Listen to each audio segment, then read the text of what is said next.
ಪ್ರಜಾ ಟಿವಿ ಪ್ರಜಾಮತ ಅಂತಕ್ಕಂಥ ಅಭಿಯಾನವನ್ನ ಪ್ರಾರಂಭ ಮಾಡಿದೆ. ಈ ಬಾರಿ ಸಂಸದರು ಯಾರಾಗ್ತಾರೆ ಅಂತ ಹೇಳಿ ಕಾಫಿ ಪೇ ಚರ್ಚೆ ಅಂತಕ್ಕಂತಹ ವಿನೂತನವಾದ ಕಾರ್ಯಕ್ರಮವನ್ನ ಪ್ರಾರಂಭ ಮಾಡಿದೆ. ಇವತ್ತು ನಾವು ಯಾದಗಿರಿ ಜಿಲ್ಲೆಯಲ್ಲಿದ್ದೀವಿ. ಯಾದಗಿರಿ ಜಿಲ್ಲೆಗೆ ಒಟ್ಟು 2 ಲೋಕಸಭಾ ಮತಕ್ಷೇತ್ರಗಳು ಬರ್ತವೆ. 2 ಸಂಸದರು ಯಾದಗಿರಿ ಜಿಲ್ಲೆಗೆ ಬರ್ತಾರೆ. ಯಾದಗಿರಿ, ಶಹಾಪುರ, ಸುರಪುರ, ರಾಯಚೂರಿಗೆ ಆದ್ರೆ ಮಲ್ಲಿಕಾರ್ಜುನ್ ಖರ್ಗೆ ಅವರ ತವರು ಕ್ಷೇತ್ರ ಗುರ್ಮಿಟ್ಕಲ್, ಕಲಬುರಗಿಗೆ ಬರುತ್ತೆ.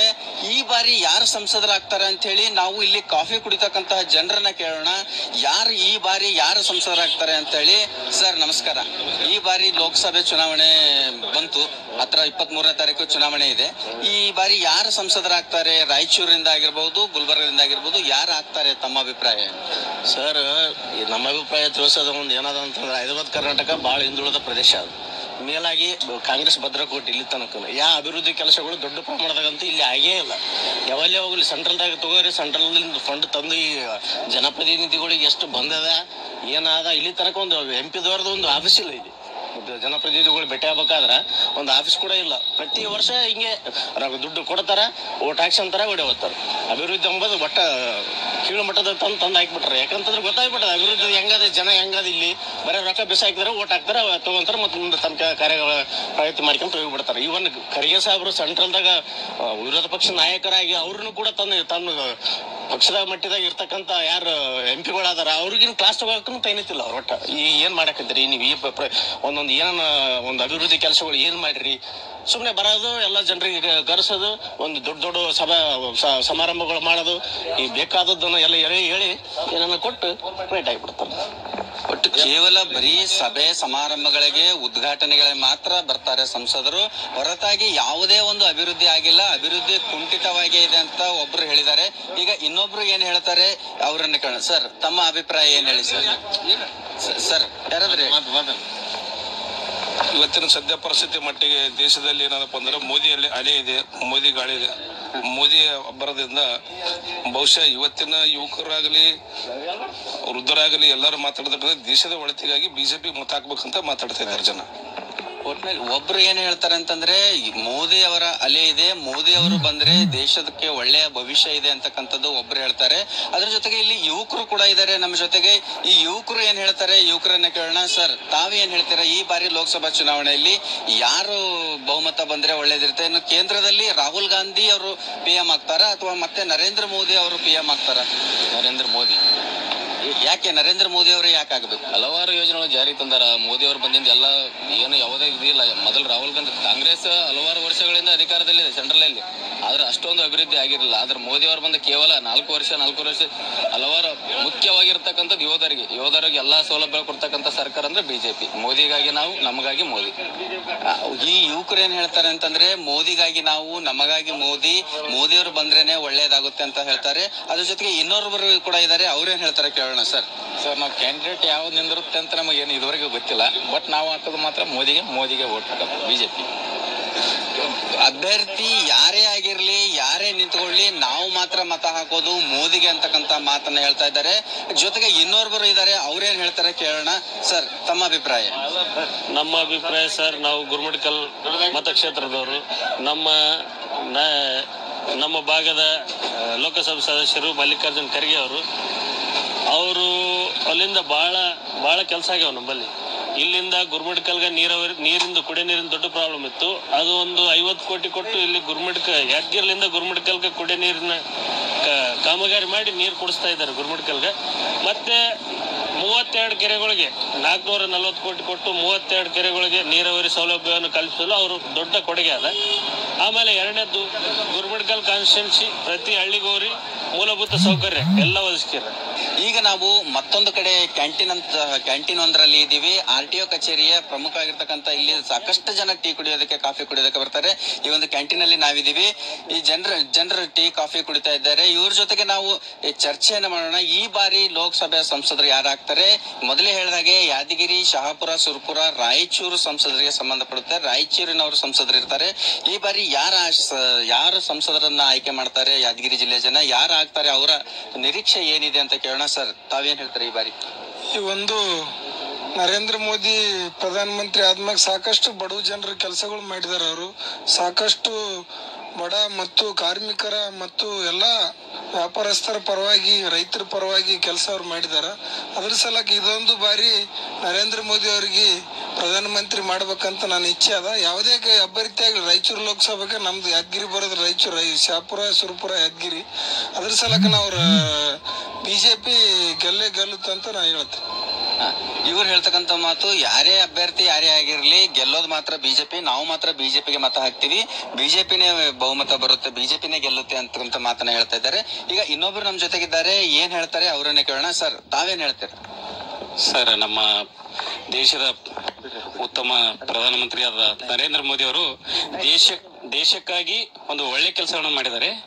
ಅದಕ್ಕಾಗಿ ಏನದ, ನಾವು ಪಕ್ಷ ಅಂತಲ್ಲ, ಅವ್ರ ವ್ಯಕ್ತಿ ನೋಡಿ ನಮ್ಮ ದೇಶ ಉತ್ತಮವಾಗಿ ಬೆಳವಣಿಗೆ ಆಗ್ಬೇಕಾದ್ರೆ ನರೇಂದ್ರ ಮೋದಿ ಅವರಿಗೆ ಮತ್ತೊಮ್ಮೆ ನಾವು ಅವ್ರನ್ನ ಆಯ್ಕೆ ಮಾಡ್ಬೇಕಂದ್ರೆ ನಮ್ಮ ಅಭಿಪ್ರಾಯ. ಒಟ್ಟಿನಲ್ಲಿ ಹೇಳ್ಬೇಕಂತಂದ್ರೆ ನಮ್ಮ ದೇಶದ ಭವಿಷ್ಯಕ್ಕಾಗಿ, ನಮ್ಮ ದೇಶದ ಒಳಿತಿಗಾಗಿ ನಾವು ಮತ್ತೊಮ್ಮೆ ನರೇಂದ್ರ ಮೋದಿ ಅವರನ್ನೇ ಆಯ್ಕೆ ಮಾಡ್ತೀವಿ ಅಂತಕ್ಕಂಥ ಮಾತನ್ನ ಹೇಳ್ತಾರೆ. ಇಲ್ಲಿ ಇನ್ನೋರ್ವರು ನಮ್ ಜೊತೆಗಿದ್ದಾರೆ, ಅವ್ರೇನ್ ಹೇಳ್ತಾರೆ ಕೇಳೋಣ. ಸರ್, ಈ ಬಾರಿ ಲೋಕಸಭೆ ಚುನಾವಣೆ ಬಂತು, ಯಾದಗಿರಿಗೆ ಇಬ್ರು ಸಂಸದರು ಬರ್ತಾರೆ. ತಾವು ಯಾರನ್ನ ಆಯ್ಕೆ ಮಾಡ್ತೀರಾ?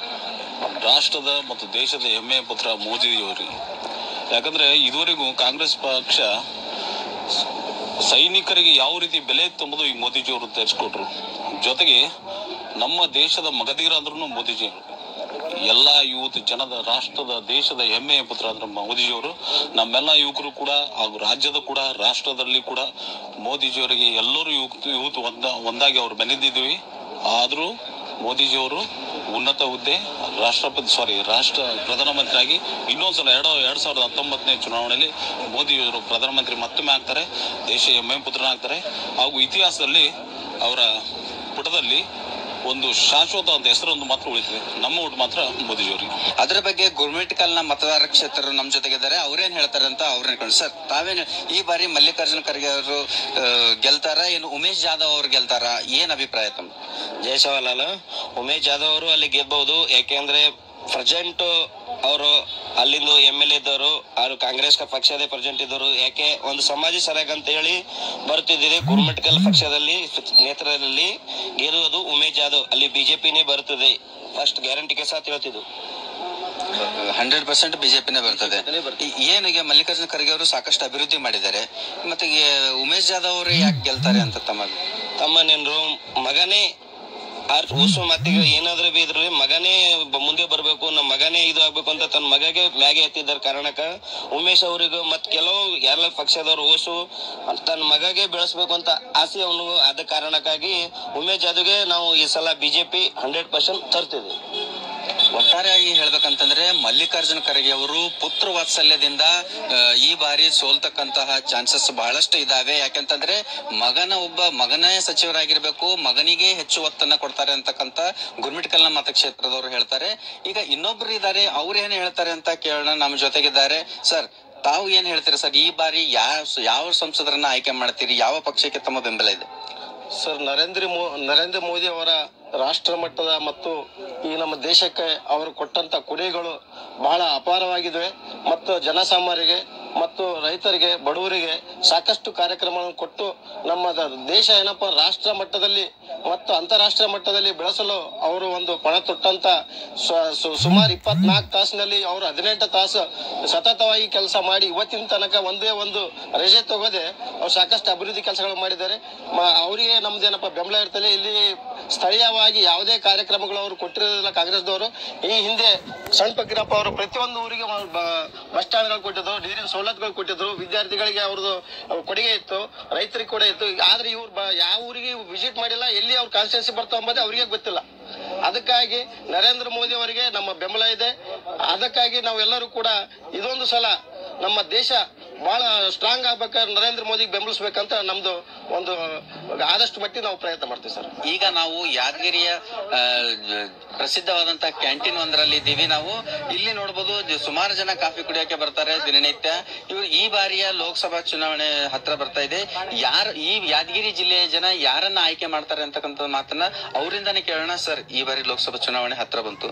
ಈ ಬಾರಿ ಯಾದಗಿರಿಗೆ ಇಬ್ರು ಸಂಸದರು ಬರ್ತಾರೆ. ಒಬ್ರು ಮಲ್ಲಿಕಾರ್ಜುನ ಖರ್ಗೆ ಅವರು ಕಲಬುರಗಿಯಿಂದ ಆದ್ರೆ, ರಾಯಚೂರು ರಾಯಚೂರಿನಿಂದ ಬಿ ವಿ ನಾಯಕ್ ಅವರು ಬರ್ತಾರೆ. ಈ ಬಾರಿ ತಾವು ತಮ್ಮದು ರಾಯಚೂರು ಮತಕ್ಷೇತ್ರಕ್ಕೆ ಬರುತ್ತೆ ಬಿ ವಿ ನಾಯಕ್ ಅವರು. ತಾವು ಈ ಬಾರಿ ಯಾರನ್ನ ಆಯ್ಕೆ ಮಾಡ್ತೀರಾ?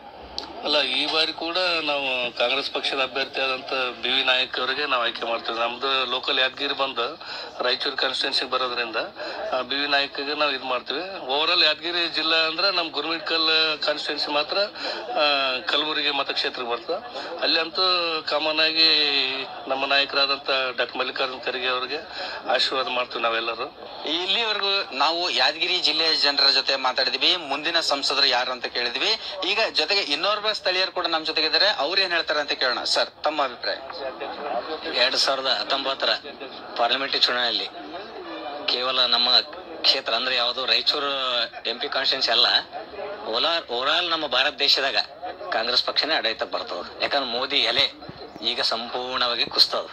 ಆತ ಏನ್ ಹೇಳಿದ್ದ ಅದನ್ನ ಸಂಪೂರ್ಣ ಮಾಡಿಲ್ಲ. ಅದ್ರಲ್ಲಿ ಒಂದು 25% ಕೂಡ ಆತ ಕೆಲಸ ಮಾಡಿಲ್ಲ. ಇನ್ನು ಉಳಿತು ನಮ್ಮ ಕ್ಷೇತ್ರ ಮೊದಲಿಂದ ಕೂಡ ಕಾಂಗ್ರೆಸ್ ಭದ್ರಕೋಟೆ. ಏನ್ ಬಿ ವಿ ನಾಯಕ್ ಅವರು ತಂದೆ ಇದ್ರು, ಅವರು ಕೂಡ 5 ಸರಿ MP ಆಗಿದ್ರು. ಈಗ 5 ಸರಿ ಜನರು ಅವ್ರಿಗೆ ಆಶೀರ್ವಾದ ಮಾಡ್ಬೇಕಾದ್ರೆ ಅವ್ರು ಕೆಲಸ ಮಾಡಿದ್ರೆ ಮಾಡಿರ್ತಾರ, ಹೌದಾ? ಇನ್ನು ಬಿಜೆಪಿ ಬಗ್ಗೆ ಯಾವ್ದು ಅಲೆನೂ ಇಲ್ಲ ನಮ್ಮಲ್ಲಿ. ಹೈದರಾಬಾದ್ ಕರ್ನಾಟಕದಲ್ಲಂತೂ ಯಾವುದೋ ಒಂದು ಅಲೆನೂ ಇಲ್ಲ. ಇನ್ನು ಉಳಿತು ನಮ್ಮ ಪಾರ್ಲಿಮೆಂಟರಿ ಒಂದು ಕ್ಷೇತ್ರ ನಮ್ದು ಈ ಕಡೆ ಹೋಗ್ತದೆ, ಎಲ್ಲಿಗೆ? ಕಲಬುರಗಿಗೆ. ಖರ್ಗೆ ಸಾಹೇಬ್ರು ಕೆಲಸ ಮಾಡಿದೊಟ್ಟಂತೂ ನನಗೆ ಭಾರತ ದೇಶದಾಗ ಯಾವೊಬ್ಬ MP ಅಲ್ಲ, ಯಾರು ರಾಜಕಾರಣ ಮಾಡಕ್ ಸಾಧ್ಯ ಇಲ್ಲ. ಹಂಗಾಗಿ ಅವ್ರಿಗೆ ಜನರು ಆಶೀರ್ವಾದ ಸಂಪೂರ್ಣ ಮಾಡಿದಾರೆ. ಅವರು ಕೂಡ ಅತಿ ಹೆಚ್ಚಿನ ಲೀಡ್ಲಿಂದ ಆರಿಸಿ ಬರ್ತಾರೆ. ಸರ್, ಈಗ ಮಲ್ಲಿಕಾರ್ಜುನ್ ಖರ್ಗೆ ಅವರ ವಿರುದ್ಧ ಬಿಜೆಪಿ ಅವರು ರಣತಂತ್ರವನ್ನ ಹಣಿತಾ ಇದ್ದಾರೆ. 3 ಜನರು ಕಾಂಗ್ರೆಸ್ ನಿಂದ ಬಿಟ್ಟು ಹೋಗಿದ್ದಾರೆ. ಪ್ರೆಸೆಂಟ್ ಶಾಸಕರಾಗಿರ್ತಕ್ಕಂಥವ್ರು ನಾನು ಗೆಲ್ತೀನಿ ಅಂತ ಕಾನ್ಫಿಡೆನ್ಸ್ ನಿಂದ ಉಮೇಶ್ ಜಾಧವ್ ಅವರು ಶಾಸಕ ಸ್ಥಾನಕ್ಕೆ ರಾಜೀನಾಮೆಯನ್ನು ಕೊಟ್ಟು ಮಲ್ಲಿಕಾರ್ಜುನ್ ಖರ್ಗೆ ಅವರ ವಿರುದ್ಧ ಲೋಕಸಭಾ ಸ್ಪರ್ಧೆಯನ್ನು ಮಾಡ್ತಾ ಇದ್ದಾರೆ. ಇದ್ರ ಬಗ್ಗೆ ಏನ್ ಹೇಳ್ತಿರಪ್ಪ? ತಾವು ನೋಡಿದಿರಿ ಮಲ್ಲಿಕಾರ್ಜುನ್ ಖರ್ಗೆ ಸಾಬ್ ಎದುರಾಕಣ್ ಕಿಶನ್ ಯಾರು 3 ಜನ ಹೊರಗೆ ಹೋಗಾರ. ಅದ್ರ ಆಲ್ರೆಡಿ ಇಬ್ಬರು ಏನ್ ಅನುಭವಿಸ್ಯಾರ ಅಂತ ಜನರೇ ಅವ್ರಿಗೆ ಉತ್ತರ ಕೊಟ್ಟಾರ. ನಾವೇನ್ ಕೊಡೋದು ಬೇಡ. ಒಬ್ರು ಎಲ್ಲಿ ಅಫ್ಜಲ್ಪುರ್ ನಿಂತಿದ್ರು, ಅವ್ರದ್ದು ಏನಾಯ್ತು ಪರಿಸ್ಥಿತಿ. ಇನ್ನೊಬ್ರು ಇಲ್ಲಿ ಗುರುಮಿಟ್ಕಲ್ ನಿಂತಿದ್ರು, ಅವ್ರ ಪರಿಸ್ಥಿತಿ ಏನಾಯ್ತು. ಅವ್ರ ವಿರುದ್ಧ ಮಾತಾಡ್ಲಕ್ ಹೋಗಿ ಜನರೇ ಉತ್ತರ ಕೊಟ್ಟಾರ, ನಾವು ಉತ್ತರ ಕೊಡೋದಿಲ್ಲ. ಯಾಕಂದ್ರೆ ಕೆಲಸ ಮಾಡೋ ವ್ಯಕ್ತಿಗೆ ಯಾವಾಗ್ಲೂ ಸಂಪೂರ್ಣ ಬೆಂಬಲ ಕೊಡ್ತಾರೆ ಜನರು. ಹಿಂದನೂ ಕೊಟ್ಟಾರ, ಇವತ್ತು ಕೊಡ್ತಾರ, ಮುಂದನೂ ಕೊಡ್ತಾರ. ಮಲ್ಲಿಕಾರ್ಜುನ್ ಖರ್ಗೆ ಸಾಬ್ ಮಾಡಿದಷ್ಟು ಕೆಲಸ ಯಾರು ಮಾಡ್ಲಕ್ ಸಾಧ್ಯ ಇಲ್ಲ. ಅದು ಎಲ್ಲಿ ಬೇಕು ಅಲ್ಲಿ ಕರೆದ್ರು ನಾವು ಚರ್ಚೆ ಮಾಡ್ಲಕ್ ತಯಾರಿದ್ದೀವಿ. ಒಟ್ಟಾರೆ ಹೇಳ್ಬೇಕಂತಂದ್ರೆ ಮಲ್ಲಿಕಾರ್ಜುನ್ ಖರ್ಗೆ ಅವರು ಬಹಳಷ್ಟು ಅಭಿವೃದ್ಧಿಯನ್ನ ಮಾಡಿದ್ದಾರೆ. ಅಭಿವೃದ್ಧಿ ಹರಿಕಾರರು ಮಲ್ಲಿಕಾರ್ಜುನ್ ಖರ್ಗೆ ಅವರು ಅಂತಕ್ಕಂಥ ಮಾತನ್ನ ಸ್ಥಳೀಯರು ಹೇಳ್ತಾರೆ. ಒಟ್ಟಾರೆಗೆ ಕಾದು ನೋಡ್ಬೇಕಾಗಿದೆ ನಾವು. ಗುರುಮಿಟ್ಕಲ್ ಮತಕ್ಷೇತ್ರದ ಜನ ಮಲ್ಲಿಕಾರ್ಜುನ್ ಖರ್ಗೆ ಅವರಿಗೆ ಎಷ್ಟರ ಮಟ್ಟಿಗೆ ಕೈ ಹಿಡಿತಾರೆ ಅಥವಾ ಕೈ ಕೊಡ್ತಾರೆ ಅಂತ ಕಾದು ನೋಡ್ಬೇಕಾಗಿದೆ. ಕ್ಯಾಮರಾ ಪರ್ಸನ್ ನಾಗರಾಜ್ ಜೊತೆ ಗಣೇಶ್ ಪಟೇಲ್, ಪ್ರಜಾ ಟಿವಿ, ಯಾದಗಿರಿ.